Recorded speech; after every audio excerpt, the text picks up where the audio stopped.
साल था 1962, जगह पैसिफिक ओशन। उस दिन आसमान में जो दिखा उसने पूरी दुनिया को हिला दिया। लोग ऊपर देखते हैं और दंग रह जाते हैं। आसमान में दो सूरज, एक असली और एक नकली, जो इंसानों ने बनाया था। और हाँ, ये कोई फैंटेसी नहीं थी, ये हकीकत थी। समुद्र की लहरें शांत थीं, आसमान बिल्कुल साफ, लेकिन कुछ ही तलों में हवा में एक अजीब सी चमक उठी। इतनी तेज कि रात दिन में बदल गई। लोग अपने घरों से बाहर भागे, बच्चे रोने लगे, गाड़ियां रुक गईं, रेडियो फोन सब बंद। पूरा इलाका जैसे रुक गया हो। ऊपर सिर्फ एक सफेद चमकता गोला जो हर सेकंड बड़ा होता जा रहा था। ये कोई उल्का नहीं था, ये था अमेरिका का बनाया गया नकली सूरज। एक ऐसा एक्सप्लोजन जिसने 1500 किलोमीटर तक सब कुछ जला दिया।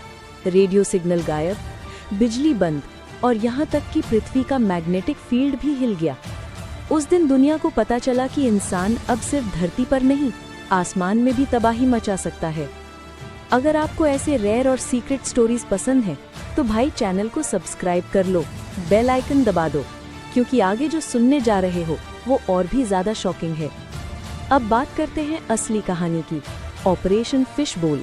अमेरिका और सोवियत यूनियन दोनों उस समय एक दूसरे से आगे निकलने की होड़ में थे।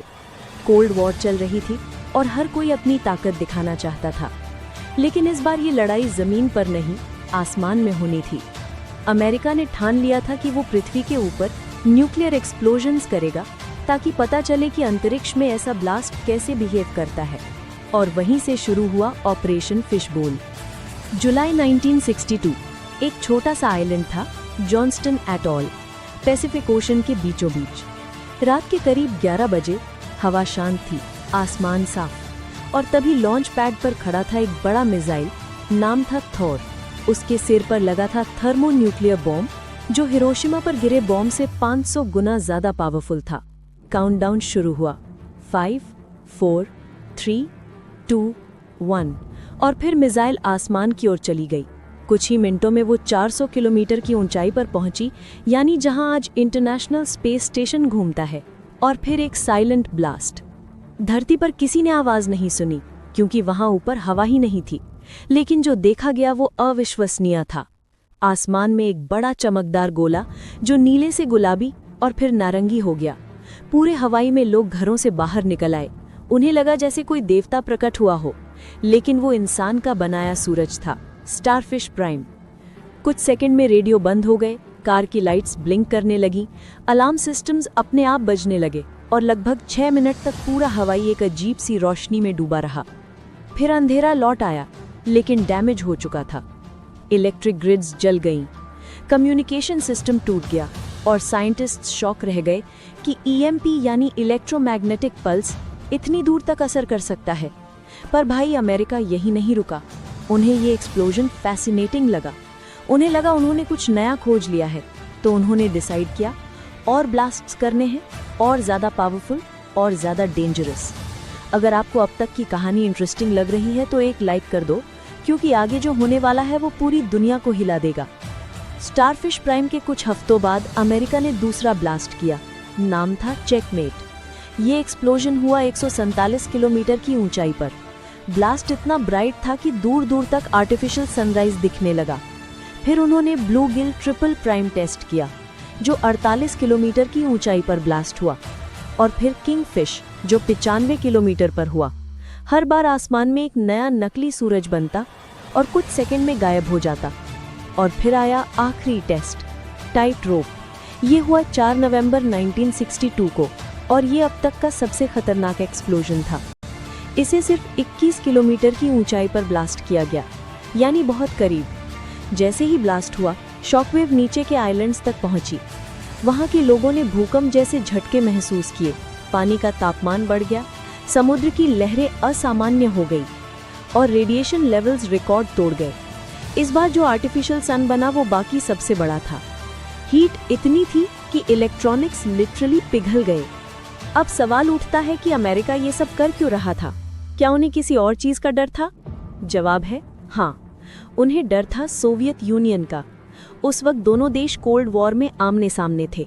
यूएसएसआर पहले ही दुनिया का पहला सैटेलाइट स्पुतनिक और पहला इंसान यूरी गैगरिन स्पेस में भेज चुका था। अमेरिका पीछे नहीं रहना चाहता था और उन्हें ये डर भी था कि यूएसएसआर कहीं उन पर ऐसा ईएमपी अटैक न कर दे जिससे पूरा अमेरिका ब्लैकआउट में चला जाए। ईएमपी यानी इलेक्ट्रोमैग्नेटिक पल्स एक ऐसा अदृश्य हथियार जो न्यूक्लियर ब्लास्ट से निकलता है और पूरे इलेक्ट्रॉनिक सिस्टम को सेकंड्स में खत्म कर देता है। साइंटिस्ट्स ने बताया कि ऐसा पल्स सूरज के सोलर स्टॉर्म्स में भी बनता है, लेकिन पृथ्वी का मैग्नेटिक फील्ड हमें उससे बचा लेता है। पर अगर कोई जानबूझकर किसी देश के ऊपर न्यूक्लियर ब्लास्ट कर दे तो वो पल्स इतना बड़ा डैमेज कर सकता है कि पूरे देश की पावर, कम्युनिकेशन और टेक्नोलॉजी सिस्टम्स कुछ ही सेकंड्स में बंद हो जाएंगे। और यही टेस्ट अमेरिका करना चाहता था ताकि वो समझ सके कि अगर यूएसएसआर ने ऐसा अटैक किया तो बचाव कैसे होगा। पर फिर कुछ ऐसा हुआ जिसकी उम्मीद किसी ने नहीं की थी। उन ब्लास्ट से निकले इलेक्ट्रॉन्स और गामा रेज पृथ्वी के मैग्नेटिक फील्ड में फंस गए। वो बाहर नहीं निकले, वो घूमते रहे जैसे किसी अदृश्य केज में बंद हो, और इसने ऑर्बिट में घूम रहे सैटेलाइट्स को जला दिया। ब्रिटेन का एरियल 1 और अमेरिका का टेलस्टार 1 दोनों सैटेलाइट्स कुछ ही दिनों में फेल हो गए। उनका कम्युनिकेशन सिस्टम बंद पड़ गया, सोलर पैनल्स जल गए। साइंटिस्ट डर गए क्योंकि उन्हें समझ आ गया कि अगर ये सीरीज जारी रही तो पूरा आउटर स्पेस रेडिएशन से भर जाएगा और कोई भी सैटेलाइट सरवाइव नहीं कर पाएगा।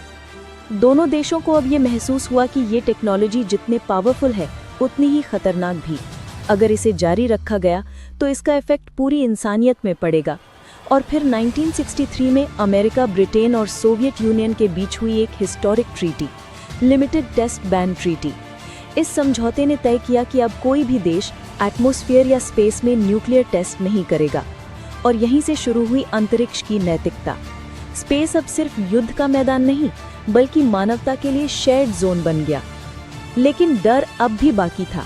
साइंटिस्ट्स जानते थे कि अगर कभी फिर ऐसा ब्लास्ट हुआ तो वो रेडिएशन डेकेड्स तक ऑर्बिट में फंसा रह सकता है।